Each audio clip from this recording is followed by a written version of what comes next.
each man extending his sword to his neighbour, who took hold of the point, after which a hexagonal figure was formed, all the blades being brought together. The swords were then quickly withdrawn, flashing like sunbeams, and a foursquare figure was presented, the dancers vaulting actively over each other's heads. Other variations succeeded, not necessary to be specified, and the sport concluded by a general clashing of swords, intended to represent a melee. Meanwhile, Nicholas had been joined by Richard Assheton,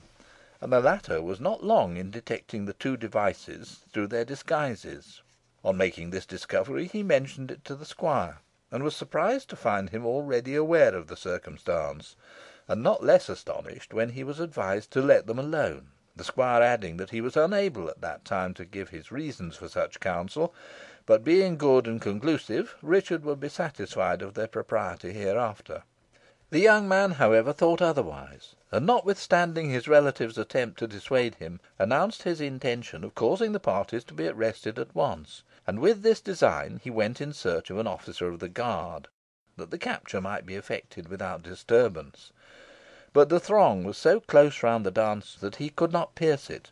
and being compelled to return and take another course, he got nearer to the mazy ring, and was unceremoniously pushed aside by the mummers. At this moment both his arms were forcibly grasped, and a deep voice on the right whispered in his ear, "Meddle not wi' us, and we will not meddle wi' you," while similar counsel was given him in other equally menacing tones, though in a different key, on his left. Richard would have shaken off his assailants and seized them in his turn, but power to do so was wanting to him. For the moment he was deprived of speech and motion, but whilst thus situated, he felt that the sapphire ring given him by the King was snatched from his finger by the first speaker, whom he knew to be Jem Device, while a fearful spell was muttered over him by Elizabeth. As this occurred at the time when the rattling of the swords engaged the whole attention of the spectators, no one noticed what was going forward except Nicholas, and before he could get up to the young man, the two miscreants were gone, nor could any one tell what had become of them. "Have the wretches done you a mischief?" asked the squire, in a low tone, of Richard. "They have stolen the King's ring, which I meant to use on Alizon's behalf," replied the young man, who by this time had recovered his speech. "That's unlucky, indeed," said Nicholas; "but we can defeat any ill design they may intend, by acquainting Sir John Finett with the circumstance."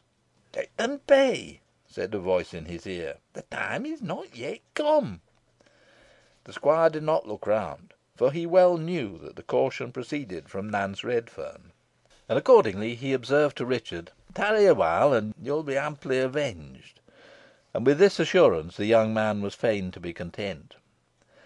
Just then a trumpet was sounded, and a herald stationed on the summit of the broad flight of steps leading to the great hall proclaimed in a loud voice that a tilting match was about to take place between Archie Armstrong, jester to his most gracious Majesty, and Davy Droman, who filled the same honourable office to his Grace the Duke of Buckingham,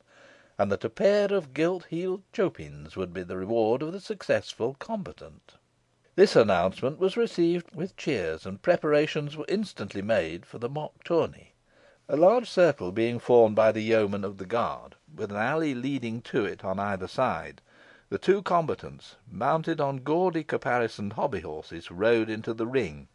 Both were armed to the teeth, each having a dish cover braced around him in lieu of a breastplate, a newly scoured brass porringer on his head, a large pewter platter instead of a buckler, and a spit with a bung on the point to prevent mischief, in place of a lance. The Duke's jester was an obese little fellow, and his appearance in this warlike gear was so eminently ridiculous that it provoked roars of laughter, while Archie was scarcely less ridiculous. After curvetting round the arena in imitation of knights of chivalry, and performing their careers, their prankers, their false trots, their smooth ambles, and Canterbury paces, the two champions took up a position opposite each other, with difficulty, as it seemed, reining in their pawing charges, and awaited the signal of attack to be given by Sir John Finett, the judge of the tournament. This was not long delayed, and the laissez aller being pronounced, the preux chevaliers started forward with so much fury and so little discretion, that, meeting half way with a tremendous shock, and butting against each other like two rams, both were thrown violently backwards, exhibiting amid the shouts of all the spectators their heels, no longer hidden by the trappings of their steeds, kicking in the air. Encumbered as they were, some little time elapsed before they could regain their feet, and their lances having been removed in the meantime, by order of Sir John Finett, as being weapons of too dangerous a description for such truculent combatants, they attacked each other with their broad leathern daggers, dealing sounding blows upon helm, halberdion, and shield, but doing little personal mischief. The strife raged furiously for some time, and as the champions appeared pretty well matched, it was not easy to say how it would terminate, when chance seemed to decide in favour of Davy Droman, for in dealing a heavier blow than usual, Archie's dagger snapped in twain, leaving him at the mercy of his opponent. On this the doughty Davy, crowing lustily like a chanticleer, called upon him to yield, but Archie was so wroth at his misadventure that, instead of complying, he sprang forward, and with the hilt of his broken weapon dealt his elated opponent a severe blow on the side of the head, not only knocking off the porringer, but stretching him on the ground beside it. The punishment he had received was enough for poor Davy. He made no attempt to rise, and Archie, crowing in his turn, trampling on the body of his prostrate foe, and then capering joyously around it, was declared the victor, and received the gilt chopines from the judge, amidst the laughter and acclamations of the beholders. With this the public sports concluded, and as evening was drawing on apace, such of the guests as were not invited to pass the night within the tower took their departure,